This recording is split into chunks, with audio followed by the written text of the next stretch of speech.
The growth of Kaspa has been eerily similar to that of a top 10 cryptocurrency project, Cardano.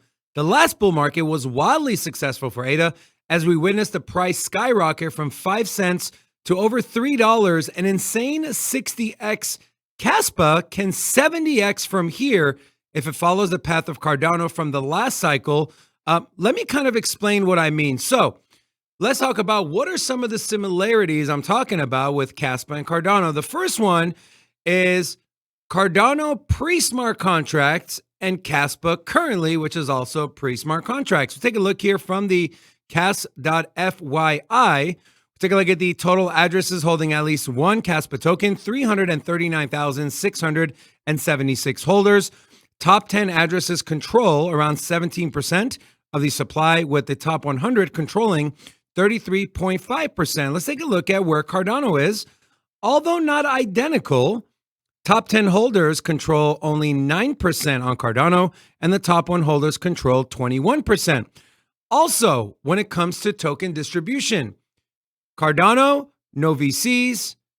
Kaspa, no VCs. Fair launch. That is one of the big reasons the communities were able to grow so rapidly, was because there was no big money coming in manipulating the price. And the end user, the retail people like me and like you, didn't have to worry about getting dumped on by these VCs and these large money managers.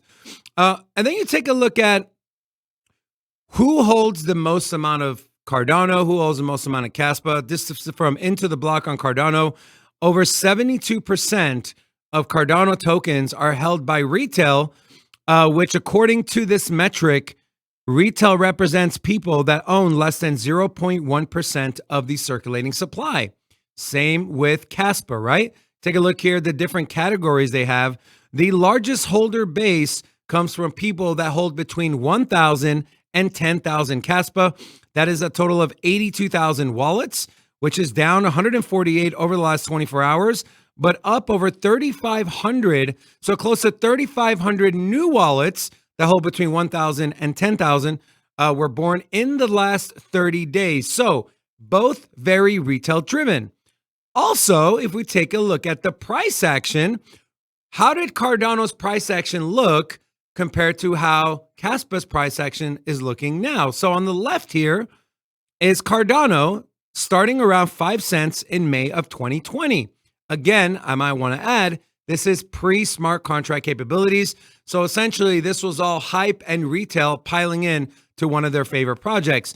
You can see here, Cardano started rallying right around towards the end of May of 2020, continued to make higher highs. And if we take a look at the way Kaspa's price action, this is from inception, it did, again, same style price action, right? Higher high, little sell-off, higher high. If we zoom out just a little bit on Cardano, and we do the same for Kaspa, you can see here Cardano had a pretty big dip before its massive run-up, right? Big dip, came back up, made a higher high, had another dip, and then it absolutely took off. Same thing with Kaspa, right? Big dip, higher high right here, a little bit of a sell-off, and then blast off. Now, Cardano, if we zoom out just a little bit more, and of course, with any cryptocurrency or any tradable asset, you do get sell-offs and pullbacks, which is quite normal for markets. So you actually want to see that for healthy price action. And then Cardano just had this massive run-up to that $1.40 range before it kind of cooled off a little bit. Same thing with Kaspa, right? Massive run-up, cool off.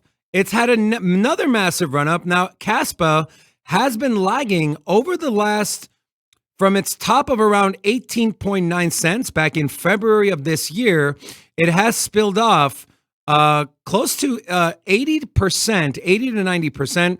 But this is a great area to get in on Kaspa if you believe in the project long term. And I'm going to tell you why towards the end of the video. Kaspa can potentially 70x. I know that sounds like a crazy number, but I'm going to show you the math and explain to you exactly why. Now, what are some of the other things they have similarities, right? We talk about the pre-smart contract. We talk about them being community driven, right? They don't really get love from media outlets, right? Cardano gets no love from the media outlets. Their big accomplishments aren't really touted like some of the other projects like Solana or Avalanche or Ethereum. Same thing with Kaspa. You really have to dig deep to find any good news on Kaspa. Um, then you have the technology side, right? Something superior, right? People flock to Cardano because, hey, this is the first platform that does true on chain liquid staking. I can download a Cardano native wallet and I can stake my ADA and I can pull it out whenever I want, no waiting periods. Same thing with Kaspa, right? But not with the liquid staking, but with being the world's first block DAG. And so the technology, this is something that people can rally around, especially if you're launching fairly like Caspa did with no VCs. You need to build that community. A couple of things that Caspa is doing. So their mobile wallet development has been completed. If you go to their website, which I will do right now, let me pull up their website. So if you go to their website, you will see. So this looked way different a few short months ago. So there's now multiple wallets you can download on the App Store or Google Play. You also have Zelcore, Tangem, OneKey, and Change. And so Kaspa's ecosystem continues to grow. We also have the integration for Kaspa on Ledger that has been completed.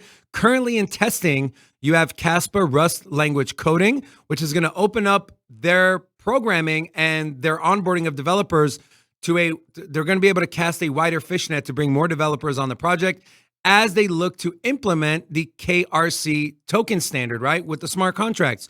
You also have the upgrade consensus to follow the DAG9 protocol that is in development, archival node improvements, and the big one here, of course, is smart contract implementation. Take a look here from this Medium article, Unleashing Innovation with Kaspa's KRC smart contracts. Kaspa is very unique, and it is proof of work. It is decentralized. It's fair launch.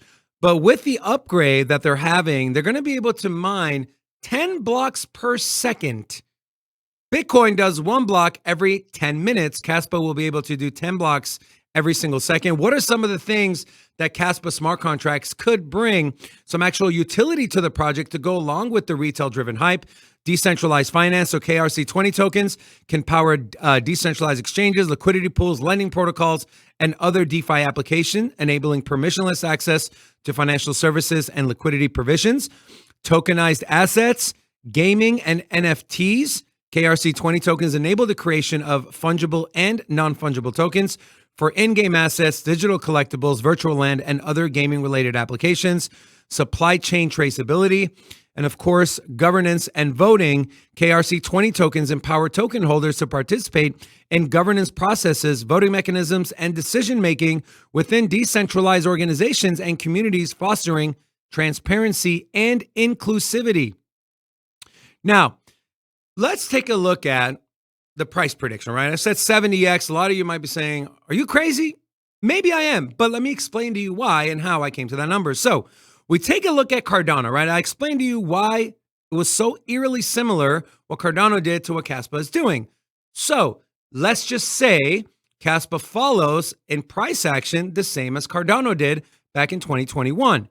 So Cardano's all-time high market cap was around $98.9 billion. The total cryptocurrency market cap at the height of the last cycle was around $3 trillion, which puts us at roughly a 3% market dominance for Cardano. Let's take a look at Kaspa, currently sitting at $2.65 billion, with total supply of $23.486 billion. Let's round that number up to $24 billion, and let's pull out our calculator here, okay?